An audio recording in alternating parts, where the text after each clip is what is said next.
네, 오늘은 아론이 드린 첫 제사라는 제목으로 우리 레위기 9장 말씀 보겠습니다.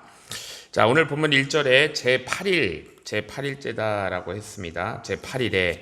자, 이것은 이제 아론과 그 아들들이 처음 제사장이 되는 그 위임식을 거행한 지, 취임식을 거행한 지 이제 8일이다라는 것입니다. 하나님은 모세를 통해서 아론과 그 아들들에게 어제 우리가 보았지만 7일 동안 회막문 밖으로 나가지 말라고 하셨잖아요. 왜냐하면 이스라엘에서 가장 중요한 사람들이 제사장들이고, 이스라엘 백성에게 가장 중요한 것은 뭐냐면 하나님을 감당하는 일입니다. 이 제사장들이 하나님을 잘 감당하면 온 천지를 창조하신 하나님께서 이스라엘 백성들에게 이 복을 내리세요. 그러나 그들이 하나님을 감당하지 못하면은 이스라엘 백성들이 먼저 망하게 될 것입니다. 그 제사장이 그 7일 동안 한 일은 뭐냐 하면 그 회막 안에 갇혀가지고 하나님만 바라본 일을 한 거예요. 자, 이제 제사장은 이제 하나님을 바라보는 것이 그들의 이제 주된 업이 되어야 한다라는 것이죠.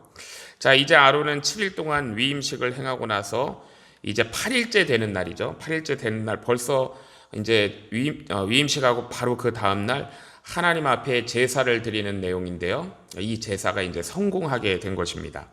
자, 어떻게 해가지고 아론이 그렇게 빨리 하나님과의 이 관계를 연결시키는 그러한 일을 할 수가 있었는가? 이것이 누구의 공인가?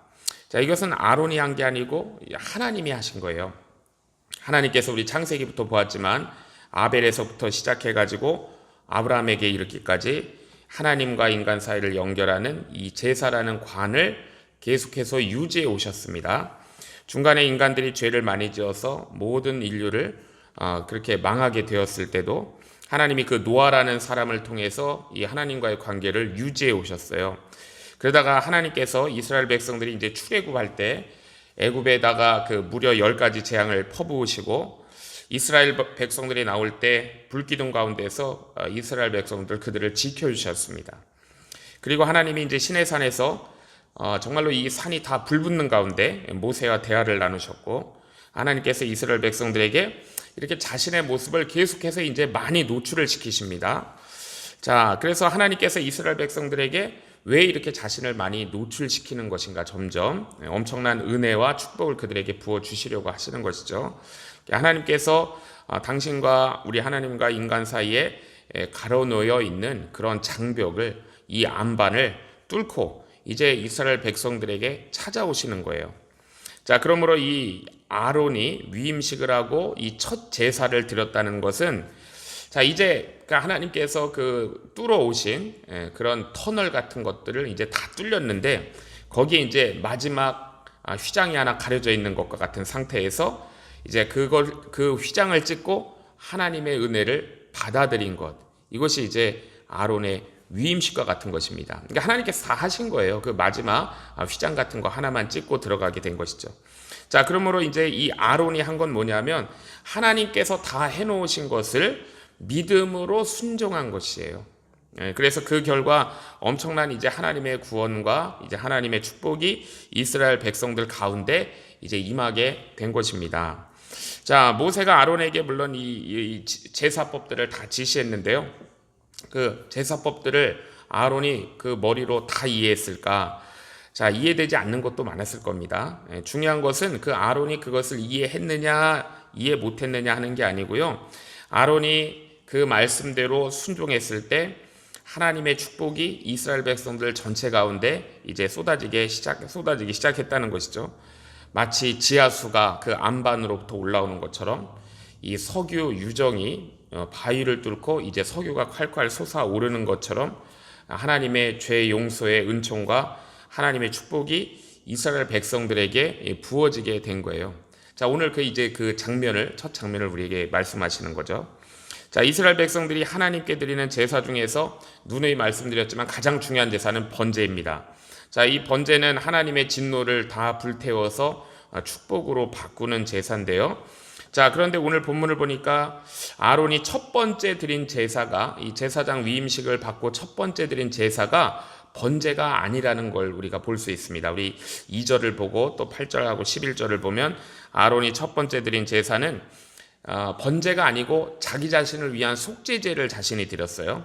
그리고 속죄제를 드리고 난 뒤 번제를 드린 것을 우리가 확인할 수 있습니다.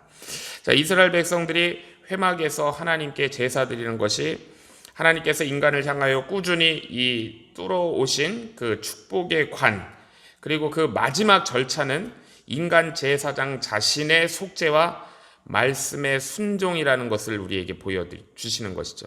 그러니까 하나님께서 뚫어오신 관에 연결되는 마지막 단계는, 마지막 절차는 인간 제사장 자신의 속죄와 말씀에 대한 순종이다라는 것을 오늘 본문이 우리에게 말씀하고 있어요. 자, 이게 이제 보통 제사장이라고 하면 하나님과 굉장히 가까운 사람이라고 생각할 수 있잖아요. 하나님께서 선택하여 부르신 당신의 종이기 때문에 죄가 가장 없을 것 같아요. 자, 그럼에도 불구하고 하나님은 이 제사장 자신을 이 속죄하는 것으로 하나님의 제사가 이제 열리는 것, 이 개통되게 하신 것을 볼 수 있습니다. 자, 그런데 이 제사장의 속죄제는요, 일반 그 이스라엘 백성들의 속죄제와는 조금 다르죠. 일반 백성들의 속죄제는 간과 기름과 콩팥, 그것만 번제단 위에 태우는데 제사장은 그렇게 하지 않아요. 이 제사장의 속죄제는 기름과 콩팥과 간은 번제단 위에 태우지만 나머지의 고기와 가죽은 전부 다 나머지는 이스라엘 진영 밖으로 나가서 그 죄를 버리는 곳에서 거기서 다 태우게 됩니다. 우리 몇 번 말씀에서 나왔죠. 자, 그렇지만은요, 우리가 이걸 통해서 이것이 나중에 우리 그리스도가 오셔가지고, 예수님이 오셔가지고 예루살렘 안에서 정죄받으시고 채찍에 맞으시고, 우리 예수님의 어떻게 보면 간과 콩팥과 내장 기름이 예루살렘 성 안에서 다 타버리게 된다라는 그런 사실과는 연결하지 못했을 것입니다. 그리고 나중에 우리 예수님의 육체는 실제로 예루살렘 성 밖으로 나가서 거기서 골고다에서 십자가를 지시잖아요. 그래서 십자가 위에서 정말로 그 뜨거운 땡볕 아래서 우리 예수님은 마지막 피 한 방울까지 이제 흘리게 되는 것입니다. 자, 물론 이 아론이나 모세까지도 왜 하나님께서 번제보다 이 제사장의 속죄제를 먼저 드리게 하시고, 또 속죄제의 고기와 가죽은 왜 진영 밖에 나가서 태우게 하셨을까 이해하지 못했을 거예요. 자, 그런데 모세나 아론은 다 이해하지는 못했지만 하나님이 하라는 대로 그 말씀대로 순종했어요. 자, 그리고 그 순종의 결과 하나님과 이스라엘 백성들 사이의 관계가 뻥 뚫리게 된 것입니다. 그리고 하나님의 축복이 임하기 시작을 한 거예요. 자, 우리 예수님의 내장 태우기는 우리 이제 누가복음 통해서 우리 이번 주 주중 말씀하고 다음 주에 이제 새벽에도 보겠지만 겟세마네 동산에서부터 시작되는 것입니다. 예수님의 내장 태우기. 예수님께서는 겟세마네 동산에서 십자가를 앞두고 아버지여 만일 할만하시거든 이 잔을 내게서 지나가게 하옵소서라고 기도하셨어요. 자, 이렇게 기도하시는데 얼마나 간절하게 기도하셨든지, 정말로 애간장이 얼마나 타셨든지 땀방울이 핏방울이 되도록 기도하셨습니다. 자, 그리고 예수님은 이제 대제사장의 집으로 가야바의 집에 끌려가가지고 신문 받으시면서 정말로 애간장이 다 녹으시죠. 빌라도 총독에게 또 재판을 받고 그 쇠붙이가 붙어있는 채찍으로 너무나도 고통스럽게 예루살렘 안에서 매를 맞으세요. 그러면서 예수님의 정말 그 내장과 정말 그 애간장은 다 타버리는 것을 우리가 깨닫게 됩니다. 자, 그 후에 예수님은 이제 그 십자가를 지시고 예루살렘 진영 밖으로 나가시죠. 예루살렘 성 밖으로 나가서 영문 밖에서 이 골고다라는 곳에서 거기서 자신의 그 육신, 가죽과 고기를 거기다 전부 다 태우시는 거예요. 자, 이런 의미를 우리가 이 레위기를 통해서 깨달을 수는, 아론이 다 알 수는 없었지만은 아론은 이스라엘의 대제사장으로서 자신을 포함한 모든 이스라엘 백성들이 하나님 앞에서 죄인이라는 것을 인정하는 제사를 하나님이 먼저 드리게 했습니다. 속죄제를 드린 거예요. 자, 이것으로 하나님과 이스라엘 백성들 사이에 관계가 이제 뻥 뚫리게 된 겁니다. 자, 그러나 이 아론의 이 속죄제에서 또 중요한 것은 이 고기나 가죽이나 간이나 콩팥이 아니라, 자, 오늘 본문에 보면은 그 피에 있다는 것이 중요해요. 피. 이 아론이 이 숫송아지를 잡아가지고 그 피를 받았는데 피의 일부는 이 아론이 손가락으로 찍어가지고 제단의 그 사면에 네 뿔에 바르고요. 나머지 피는 제단 밑으로 쏟아버립니다. 자, 하나님 앞에서 이 죄가 깨끗하게 되는 것은 자신의 어떤 노력이나 공로나 그런 자신의 지식이 아니고 피에 있다는 것을 보여주시는 거예요. 피를 제단 뿔에 바른다는 것은요, 이 피가 호소하는 권세가 있다는 뜻입니다. 피가 호소하는 권세. 그러니까 누군가 하나님의 백성들의 이 죄를 들춰내어 이 사단과 마귀가 공격할 때 제단 뿔에 발린 그 피가 권세를 가지고 그 사람을 옹호하는 거예요. 그 사람의 죄는 이 피를 통하여 이미 씻음 받았기 때문에 더 이상 이거 언급할 수 없다는 것입니다. 왈가불가할 수 없다는 거예요. 그리고 나머지 피를 제단 아래에다가 다 쏟는다는 것은 그 모든 죄는 이제 묻지 않는다는 것입니다. 이거는 불문율로 한다라는 그런 의미예요. 그 피를 다 쏟아버리는 것. 결국 하나님 앞에서 우리를 의롭게 하는 것은 어떤 우리의 고행을 통해서, 어떤 우리의 노력을 통해서, 공로를 통해서 하는 게 아니에요.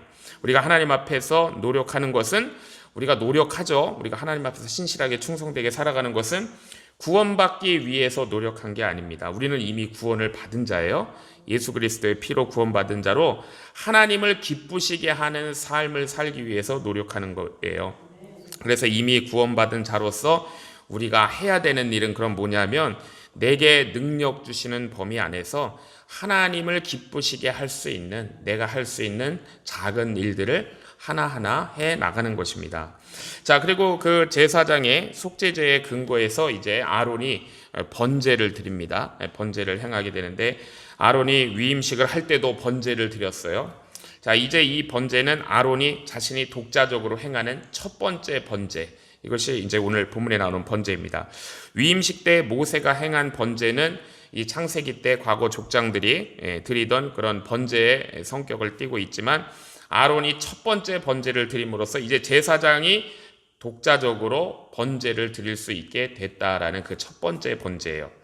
자, 이스라엘의 제사장은 어떤 경우에도요, 이 번제의 불을 꺼트리면 안 됩니다.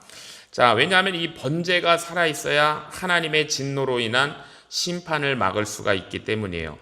자, 마찬가지로 오늘날 우리 믿는 자들이 모여서 하나님께 예배드리고 하나님 앞에서 우리의 죄를 우리가 고백할 때 이 세상을 향한 하나님의 진노가 진정이 되는 것입니다. 자, 그러므로 우리가 예배의 불을 꺼트리면 안 되는 거예요. 자, 아론이 드렸던 이 번제의 방식은요, 모세가 드렸던 번제와 같습니다. 실제적으로는 이 순양 전체를 다 태우는 것으로, 그 다음에 머리, 그 다음에 이 각을 뜬 사지, 그걸 다 태우고 그 위에 내장과 정강이를 씻어가지고 다 태우는 거예요. 이것이 오늘 본문 13절에서 14절이고요. 그리고 난 후에 아론은 이제 백성들을 위한 제사를 드립니다. 그 제사는 이제 백성들을 위한 제사도 순서가 속죄제, 번제, 소제, 이 순서로 이제 드렸어요. 아론은 하나님께서 모세를 통해서 명하신 제사를 전부 한 번씩 다 드렸습니다. 자, 그 가운데 이제 아론이 드린 그 제사의 절정은 마지막 부분에 있는 화목제입니다.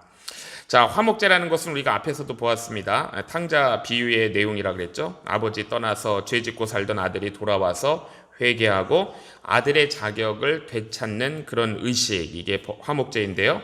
화목제는 숫송아지와 수염소의 내장과 순양의 기름과 꼬리를 번제단 위에서 태우는 것입니다. 이 제물의 가슴은 흔들어 가지고 제사장이 취하고, 오른쪽 뒷다리는 올렸다가 내린 후에 제사장이 먹는 것이죠. 요제로 받고 거제로 먹는 거예요. 자, 본문 20절 21절에 보면 지금까지 언급하지 않은 내용이 나오는데요.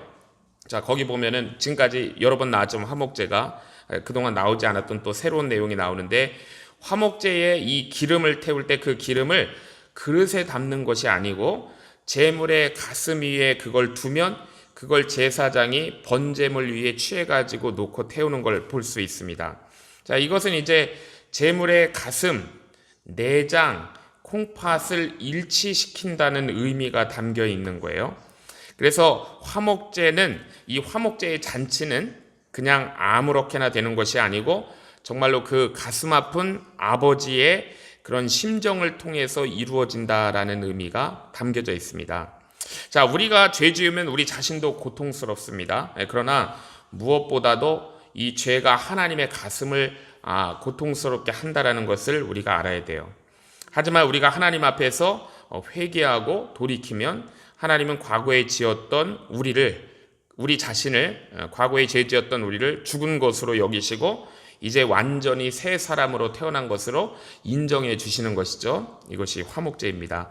자, 하나님은 우리의 회개를 보시고 정말 그 아픈 사랑을 사랑의 가슴으로, 아픈 가슴을 사랑의 가슴으로, 축복의 가슴으로 바꿔주시는 거예요. 자, 그리고 우리를 받아주시는 것, 이것이 화목제입니다. 자, 그리고 제사장이 가슴이나 이제 오른쪽 뒷다리를 하나님 앞에서 요제로 흔들어 받고 들었다가 내렸다가 받는데요. 이걸 통해서 우리가 이 하나님 앞에서 그냥 받는 것이 아니고 흔들어 받고 들었다가 내려서 받는다는 것은 하나님 앞에서 이걸 받았다는 확인을 하는 거예요. 그리고 이것이 하나님 앞에서 떳떳하게 받는다라는 그런 의미를 가지고 있는 것입니다. 자, 우리가 자칫 잘못 생각하면 내가 세상 나가서 땀 흘리고 열심히 일해가지고 돈 받는 것은 떳떳하지만 하나님의 일을 하고 받는 것은 부끄럽게 여길 수도 있어요. 자, 그런데 하나님은 그걸 그렇게 생각하지 못하도록 이 제사장들에게 아주 중요한 의식을 만들어 놓으신 것이 바로 요제와 거제로 받는 것입니다. 자, 우리 성도님들 중에서도 하나님께 연단 받으시는 분들이 있잖아요. 그럴 때는 정말 어렵죠. 물질적으로도 어렵고 건강도 좋지 않고 정기적인 수입이 없어가지고 다른 사람들의 또는 교회의 구제를 받고 그렇게 살아야 되는 때도 있습니다. 자, 그런데 그런 분들도 하나님 앞에서 전혀 부끄러워할 필요가 없는 거예요. 자, 오히려 이런 분들은 하나님 앞에 더 떳떳하게 나와서 기도하고 말씀 듣고 예배 드리는 일에 더 전념을 해야 되는 것이죠. 자, 그게 이제 하나님께서 주시는 그 고난 가운데 당당하게 그 고난을 통과해야 되기 때문입니다. 자, 그 다음에 아론이 제사장이 되어서 이 독자적으로 이제 첫 번째 제사를 드렸을 때 일어난 일 중에 가장 중요한 게 뭐냐 하면은요, 아론이 죽지 않고 살아 돌아왔다는 것이 사실 가장 중요한 것입니다. 우리 22절에 나오는데요. 우리는 아론이 하나님께 제사 드리고 살아서 돌아온 것을 아무렇지 않게 문제의식을 갖지 않고 생각할 수 있어요. 그렇지만 아론이 온 이스라엘을 대신해서 온 인류를 대신해서 하나님 앞에서 이런 제사를 드리고 나서 죽지 않고 살아나왔다는 것은요, 이 모든 제사를 하나님이 받으셨다는 것을 의미합니다. 아론이 하나님 앞에서 제사 드리고 죽지 않은 것은 이것이 굉장한 일이에요.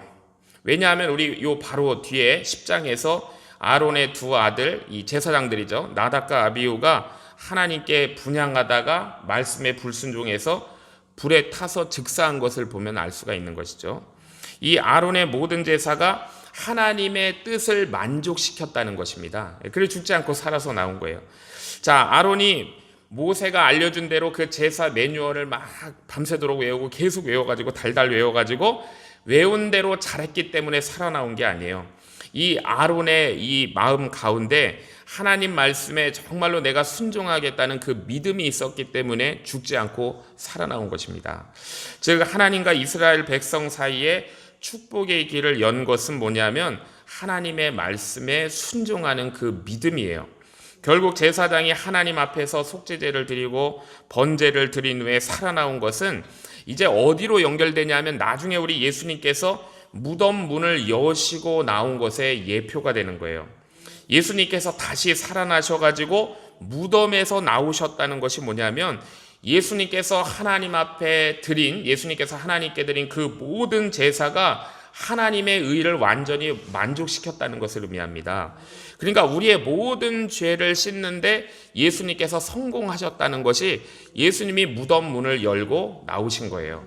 자, 우리는 예수님께서 십자가 위에서 돌아가신 것을 우리가 쉽게 생각하고 예수님이 십자가에서 돌아가시기만 하면 당연히 부활할 것이다 라고 우리가 생각할 수 있는데요, 사실은 그런 것이 아닙니다. 만일요 예수님이 십자가에서 너무 화가 나가지고 대제사장이나 이 로마 군인들에게 막 욕설을 퍼부었다든지 혹은 예수님께서 십자가 위에서 좀 살아보려고 굉장히 애쓰는 모습을 보이셨다 그러면은요, 하나님의 의를 만족하는 그런 제물이 될 수 없는 거예요. 제물로 실격인 것입니다.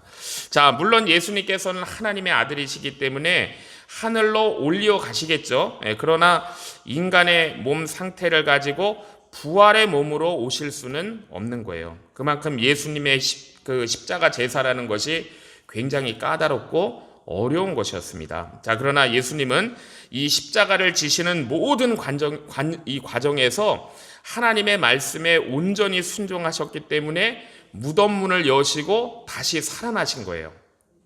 자, 이 아론은 이 제사를 마치고 이제 살아서 돌아오면서 이스라엘 백성들에게 손을 들어서 축복했습니다. 물론 아론의 축복은 우리가 나중에 민수기에서 볼 수 있을 겁니다. 오늘은 다루지는 않겠고요. 자, 이것은 지금까지 이스라엘 백성들이 가지고 있던 그들의 모든 죄가 다 사해졌다는 것을 의미해요. 하나님께서 기도를 들어주셨고 하나님께서 하나님의 백성들을 축복하셔서 완전히 새 사람이 되게 하셨다는 그런 의미를 가지고 있습니다. 23절에 보면 아론이 제사를 드린 후에 이제 하나님의 영광이 나타났어요. 이스라엘 백성들이 끝까지 하나님이 하시는 것을 기다렸습니다. 잠잠히 기다렸을 때 하나님의 영광이 성전에 나타나면서 이스라엘 백성들의 마음도 감동되고 흥분되기 시작을 했어요. 드디어 이 하늘의 축복이 이스라엘 백성들의 마음속에 임하기 시작하는 그런 모습을 보여주고 있습니다. 또 24절에 보면 하나님의 기적의 불도 나타났어요. 하나님의 불이 하늘에서 내리면서 이 번제단 위에 있는 제물들과 기름을 다 태웠습니다. 하늘에서 불이 떨어지면서 이 번제물과 기름을 태우니까 이스라엘 백성들이 그 불을 보고 모두 두려워가지고 소리 지르면서 땅에 엎드렸다라고 말씀하고 있습니다.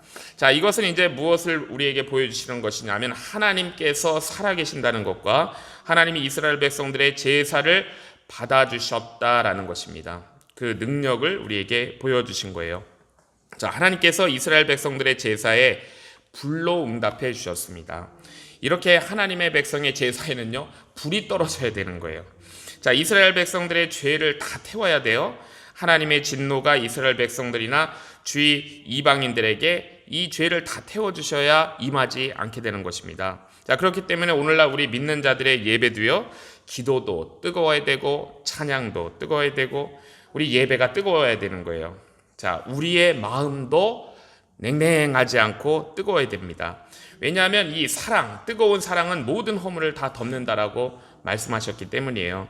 우리가 차가운 비판보다는 뜨거운 마음으로 서로를 용납하고 품어주고 이렇게 뜨거운 신앙생활을 하고 뜨거운 예배의 열정이 우리 가운데 식지 않아가지고 오늘 본문에 본 것처럼 하나님의 놀라운 축복이 충만하게 임하는 저와 우리 성도님들 다 되시기를 주의 이름으로 축복합니다. 기도하겠습니다. 하나님 아버지, 오늘 주신 말씀을 통하여 우리에게 은혜 베풀어 주시니 감사합니다.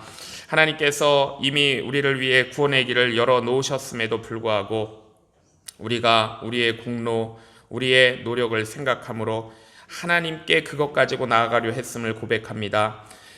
부족한 저희를 용서하여 주시고 우리를 오직 의롭게 하는 것은 우리의 노력이나 행위가 아니라 오직 예수 그리스도의 보혈임을 다시 깨닫습니다. 주의 보혈의 능력이 우리를 덮어주셔서 우리의 모든 죄가 사함받고 하나님 앞에 담대히 나아갈 수 있음을 감사드립니다. 하나님 아버지, 우리의 예배의 불이 꺼지지 않기를 소원합니다. 세상이 분주하고 여러 염려가 있지만 예배의 자리, 기도의 자리, 회개의 자리를 지키는 저희들 되게 하시고 항상 뜨거운 마음으로 주를 예배하게 하옵소서. 우리의 심령이 차가워지지 않기를 소원합니다. 사랑으로 서로를 품으며 살아가게 하옵소서.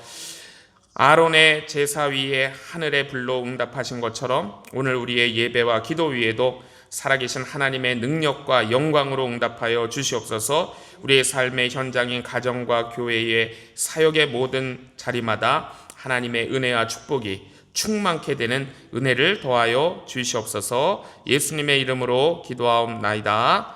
아멘.